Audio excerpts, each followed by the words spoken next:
What is up, guys? Eric here from Real Film Reviews, bringing you another movie review, this time for Crazy Rich Asians. Crazy Rich Asians is directed by Jon Chu, stars Constance Wu, Henry Golding, Michelle Yeoh, and Awkwafina. Crazy Rich Asians tells the story of Rachel Chu, who is a Chinese-American college professor, and her boyfriend Nick Young. Now, when Nick's best friend is about to get married in Singapore, he tells her that he wants to bring his beautiful girlfriend to meet his family.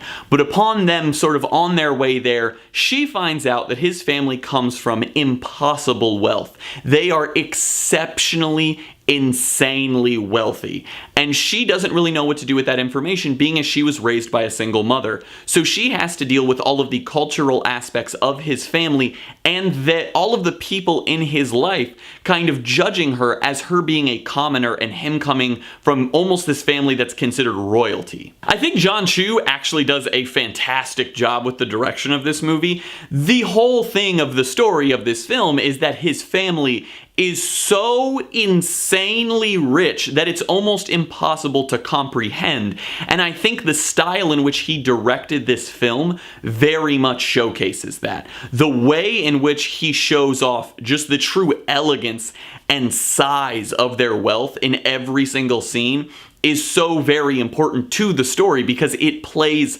such a big role in why these people view our lead character Rachel the way that they do and why they view Nick the way that they do as well. The story is obviously also fantastic. It's a perfect premise for like a great rom-com, and I think that the film very successfully does that because while there is a lot of culture in this film, that it plays a huge role in the story. The plot of this film revolves around the culture of the family that he comes from, and it plays such a big role. This story is also something that I feel like almost anyone can relate to because if you were put into the shoes of Rachel in this film, you would be having the same sort of thing. You would just be like, how is this possible? Like, how did you come from this much? And like, you're just chilling over here with me. Because it's sort of that feeling of inadequacy for her that very much pushes the story forward at times. And I think that that's something that's so relatable for most people that it makes it so even though this film takes place in a totally different culture, anyone can see it and relate to it. And then as I said, the wealth that these characters are supposed to have is absolutely bonkers. So the film's extravagance in so many scenes is so insane. Like, they just turn it to 11. They crank it to 11. It's crazy, and some of the sequences are they're just straight up entertaining to watch because of how crazy they are. The performances are all really well done. Michelle Yeoh I've seen before in previous things, but she does a very good thing as this powerful matriarchal figure in the film. She has this very stern look. She's very unaccepting of a lot of people because of the life in which they come from, and I found her to be a very riveting aspect of the story because she pushes so much of the plot forward. Awkwafina is also fantastic. She's so funny in this movie. She plays Rachel Chu's best friend in the movie, and I thought that she was just so funny in every scene. Her family in the movie is also very great, and I just thought that her character needed to be there because there are times in this film where the film is serious because it has to be, and I think that her character is always a very nice break in those sequences because of how over the top and crazy she is. But in all honesty, Henry Golding and Constance Wu are the two people that this film relies on.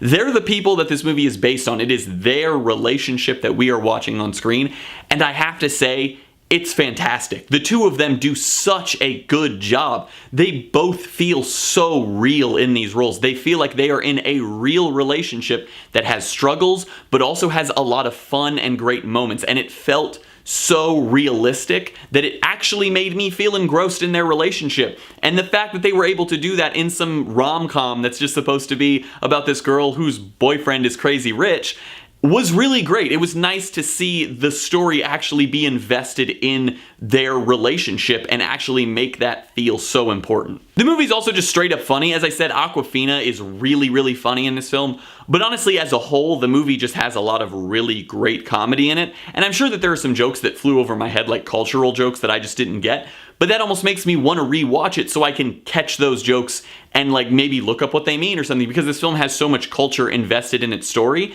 that it just makes you feel that much more engrossed into what you are seeing because nothing feels fabricated in the film. My only real issues with the film are, for one, while the film is very funny, there are definitely stretches of the movie that are very serious, and sort of you lose out on the comedy for maybe like a 10-20 minute period, maybe even longer than that at times.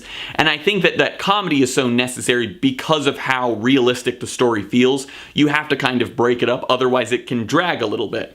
And while I don't think the film ever necessarily dragged horrendously, there were definitely sequences where I was like, I'm still invested in the story, but I kind of could use a laugh right now because this is kind of getting a little harsh. And then I'd say my bigger issue with the film, though, is so Nick Young has this big family that are all super wealthy, and it's crazy. But some of the characters in his family get more screen time than others. They all get introduced to us, but there are some that get more screen time. And while I was like interested in them at first, some of them in their extra screen time just kind of feel like a tacked on storyline to the film that doesn't really mesh with the primary story that we're seeing. And in the end, you know, there's obviously like a climax to that storyline where it sort of fizzles out and you see what happens.